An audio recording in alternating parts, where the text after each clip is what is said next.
smuggling, execution, and global espionage are dark historical ingredients behind the coffee cup you enjoy every morning. Today, coffee stands proudly as the second most traded physical commodity on Earth, trailing only crude oil. Humans consume over 2 billion cups daily, generating more annual revenues than the entire GDP of nations. The epic journey of a wild Ethiopian berry to your kitchen remains a bloody and contested history. No one realized this crimson shrub would eventually topple grand empires, ignite major revolutions, and rebuild economies. This massive global industry does not actually begin with a warm cup, but with a simple goat. During the 9th century in forested Ethiopian highlands, a young herder named Kaldi observed very unusual behavior. After eating bright red berries from a local hillside shrub, his grazing flock began acting completely erratic. The goats leaped around wildly, bleating louder than usual, clashing heads, and refusing to sleep at night. Observing this strange behavior for several days, the curious herder finally decided to taste the mysterious fruit. Within moments, a powerful surge of energy overtook him, completely erasing his exhaustion while sharpening his focus. Kaldi had just experienced the world's first caffeine rush, though his actual historical existence remains highly debated. This legendary tale grew over centuries, with the earliest written account not appearing until the 15th century. Although written centuries later, the geography is correct, as wild Coffea arabica plants still thrive in Ethiopia. These ancient shrubs flourish at high elevations, growing in the cool shade beneath the dense forest canopy. The mountainous Kaffa region of southwestern Ethiopia is widely recognized as the true geographic birthplace of coffee. This resilient plant grew wildly for thousands of years before early humans figured out its true potential. Local indigenous tribes originally chewed the leaves and blended crushed cherries with fat to sustain their energy. The narrative takes an unexpected turn when Kaldi presented his remarkable discovery to a nearby religious monastery. A skeptical monk dismissed the red berries as demonic work and immediately threw them into a fire. As the beans roasted in the flames, they released a rich, intoxicating aroma that attracted nearby monks. They raked the warm roasted beans from the ash, grinding them before dissolving the powder in water. That night, the alert monks completed their long evening prayers without experiencing any signs of physical fatigue. News of this magical energy booster spread rapidly across every isolated monastery hidden deep within Ethiopian highlands. Having discovered an extraordinary power source, these enthusiastic monks were eager to share it with the world. Crossing the Red Sea to ancient Yemen, this energizing brew truly evolved into a massive historical force. During the 15th century, dedicated Sufi monks living in bustling port cities transformed coffee into spiritual rituals. They labeled this potent beverage qahwa, adopting an ancient Arabic term that originally described intoxicating grape wine. The active stimulant kept them focused through exhausting nights of holy devotion, prayer circles, and chanting rituals. These devout Sufis did not consume the rich, dark liquid for casual socializing or simple sensory pleasure. Instead, they drank to achieve mental clarity, believing the elevated state brought them closer to divine realms. Cultivating this precious secret tool for sacred worship, the guardians protected their knowledge with absolute, careful secrecy. Yemen soon established itself as the very first nation to commercially cultivate coffee on steep mountain terraces. The bustling port of Mocha on the Red Sea quickly became the dominant hub for global coffee.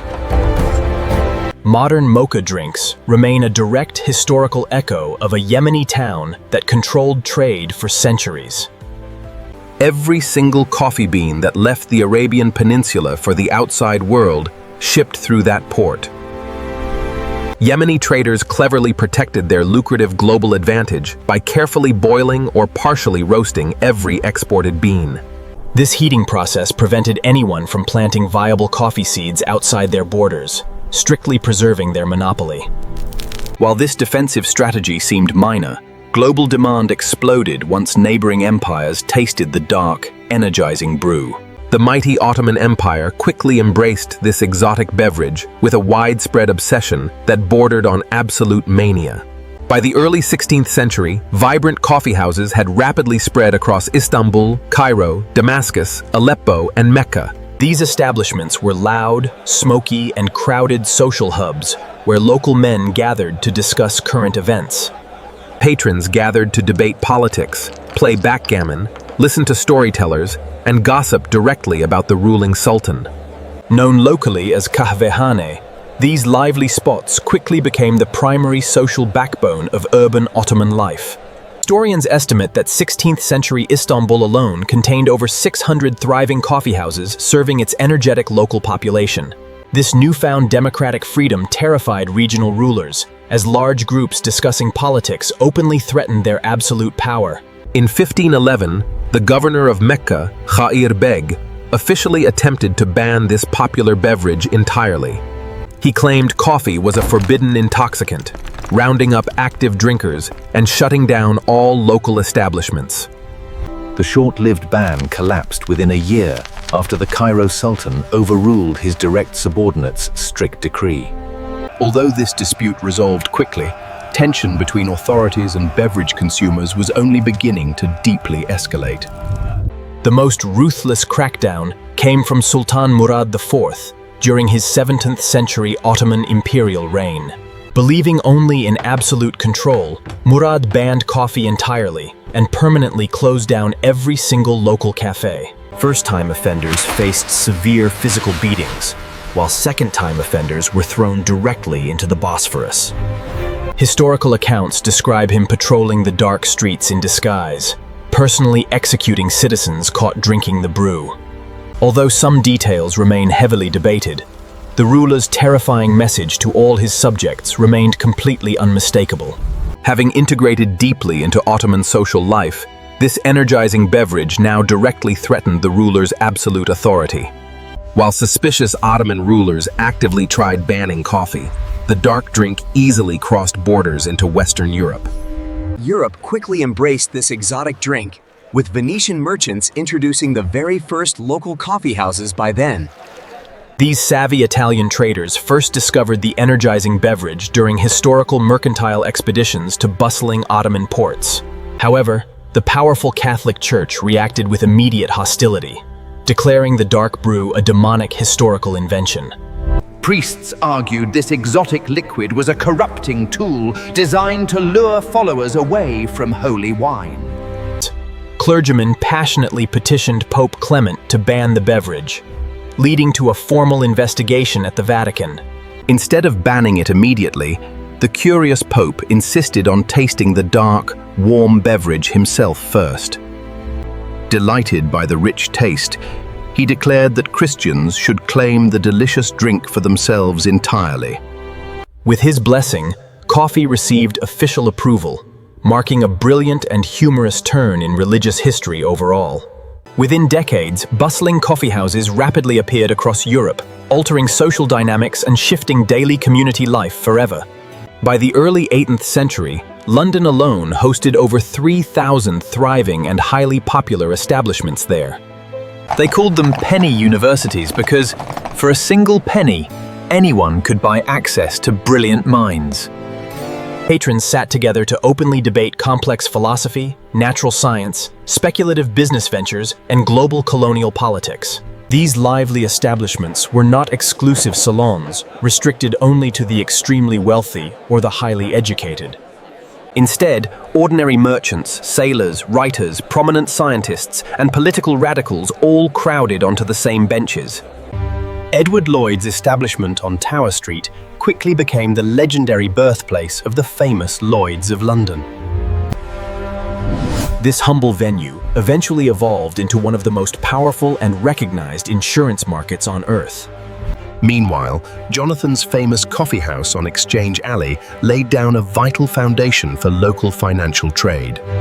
This energetic gathering place would ultimately transform into the massive and globally prominent London Stock Exchange institution. Renowned scientist Sir Isaac Newton famously spent endless hours inside these busy establishments discussing complex mathematical concepts. Similarly, the celebrated poet Alexander Pope practically lived inside Button's popular coffee house located in Covent Garden. Across the English Channel, France quickly embraced the trend with the opening of Café Procope in Paris. This legendary establishment hosted brilliant minds like Voltaire, Rousseau, Denis Diderot, and even American envoy Benjamin Franklin. Voltaire reportedly drank between 40 and 50 cups daily, explaining his incredibly massive literary and philosophical output. Despite this immense and growing continental passion, European nations faced a highly significant and frustrating supply problem. European nations remained entirely dependent on Yemen, who guarded their profitable trade monopoly with absolute, unwavering vigilance. Every desperate attempt to smuggle fertile coffee seeds out of the territory was met with harsh resistance. Highly fortified trade routes and chemically altered export beans allowed local authorities to maintain their tight market stranglehold. Although the strict monopoly seemed completely unbreakable, the clock was silently ticking toward an inevitable historic shift. In 1616, a daring Dutch trader successfully stole a living coffee plant from the Mocha port. Peter van den Broeke smuggled the valuable green botanical specimen directly back to the city of Amsterdam. The Dutch East India Company successfully grew the exotic shrub within their secure and climate-controlled botanical gardens. Following standard colonial strategies, the powerful Dutch Empire quickly transported the agricultural crop to their overseas territories. They established massive agricultural operations across colonial Ceylon and the fertile volcanic slopes of historic East Java. The island of Java became so famous for cultivation that its name became globally synonymous with coffee.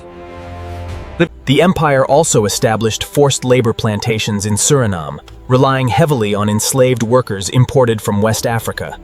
Seeing Dutch success, the ambitious French Empire resolved to secure their own piece of the lucrative trade. In 1723, dedicated naval officer Gabriel de Clee embarked on a historic transatlantic maritime voyage. He carried a single precious cutting, gifted to King Louis XIV, protected inside a glass cabinet. The treacherous journey faced immense danger immediately when hostile Tunisian pirates attacked the French vessel in transit. A violent, terrifying storm nearly capsized the vulnerable wooden merchant vessel out in the open Atlantic. An unstable passenger tried desperately to tear the precious plant from its protective glass storage cabinet. Although de Clear fought him off, a single healthy branch was violently torn from the plant. The vessel's fresh water supply soon ran dangerously low, forcing the captain to order strict rationing. De Clew chose to share his precious daily drinking water with the struggling shrub to keep it alive.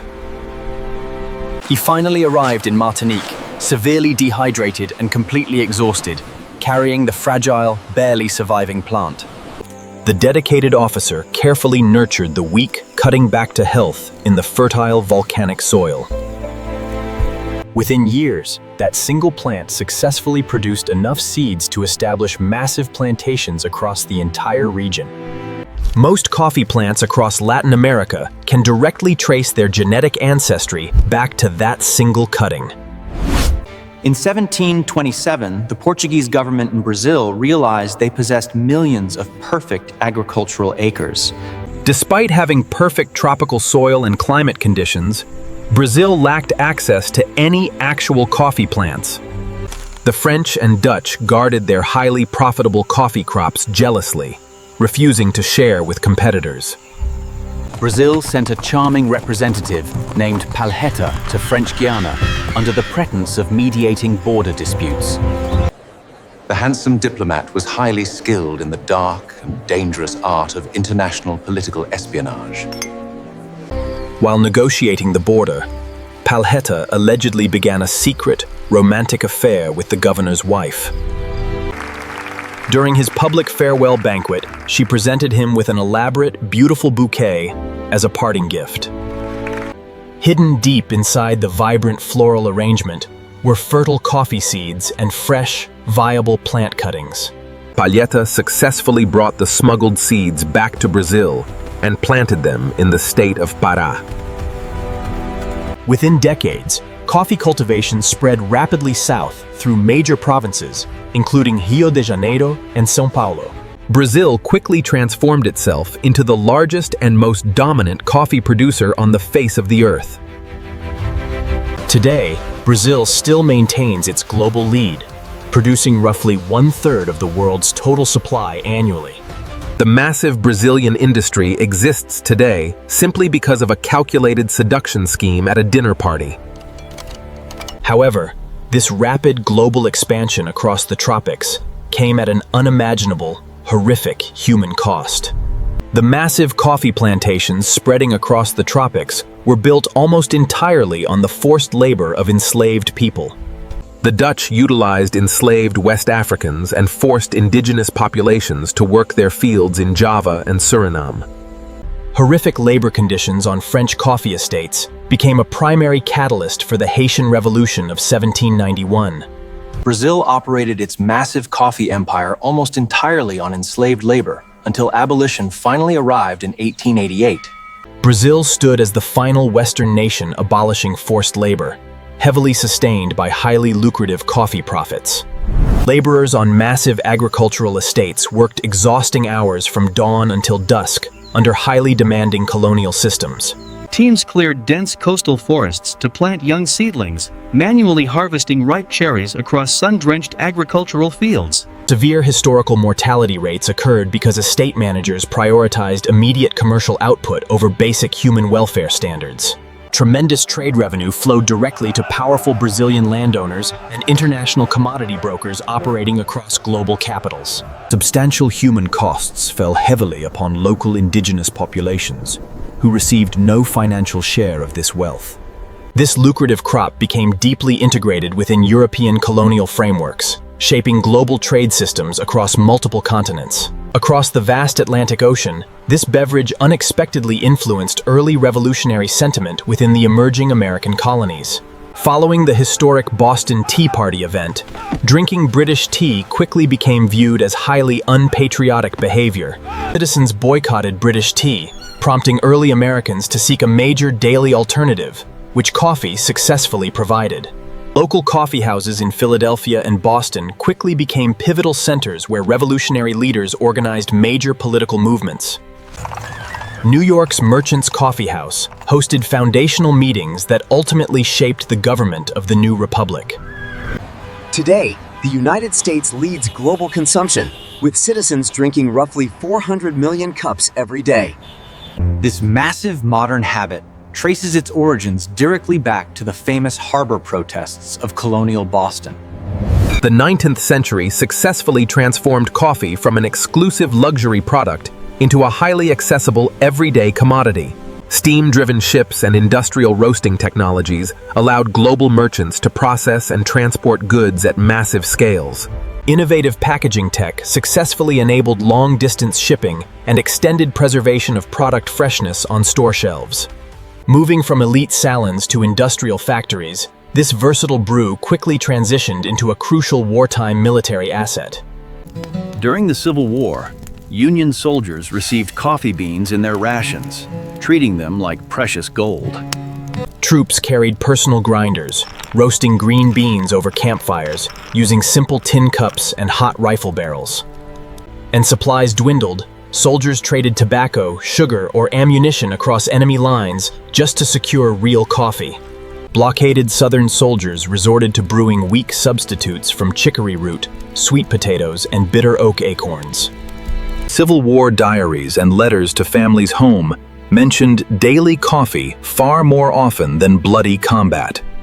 Lincoln's Secretary of War formally declared the dark, hot brew a vital necessity for Union Army operations. Massive military purchases during the First World War triggered severe domestic shortages, forcing immediate government price regulations. American doughboys drank the hot beverage to stay alert and warm inside freezing, mud-filled European trenches. The term Cup of Joe honors Navy Secretary Josephus Daniels, who banned shipboard alcohol in 1914. During World War II, the military distributed millions of instant packets to soldiers fighting overseas in Europe. By the 1960s and 70s, massive mass-market corporations drove down quality to maximize corporate profits. Big roasters blended cheap Robusta beans, prioritizing long shelf life over actual taste, creating terrible products. Per capita consumption plummeted as younger generations rejected the stale, watery liquid their parents drank daily. In 1971, 3 close friends opened a small, high-quality whole bean shop in Seattle. In 1983, marketing director Howard Schultz traveled to Milan and discovered the local espresso bar. He witnessed the beautiful ritual, theater, and community that formed naturally around a well-crafted cup of espresso. Schultz purchased the company, transforming a simple bean retailer into a massive global coffeehouse chain empire. Ordering a custom latte became a major cultural status symbol, sparking the specialty third-wave coffee movement. Today, the global industry generates over $400 billion in highly lucrative annual trade revenues. Over 125 million people worldwide depend entirely on coffee cultivation for their daily livelihoods. Vietnam has climbed to become the world's second-largest producer, specializing in Robusta cultivation. Ethiopia remains a celebrated origin, praised for complex floral beans grown in Yirgacheffe, Sidamo, and Guji. Every cup you drink carries 500 years of human greed, intense struggle, and brilliant ingenuity. If this historical journey changed how you view your morning cup, hit subscribe and share your thoughts.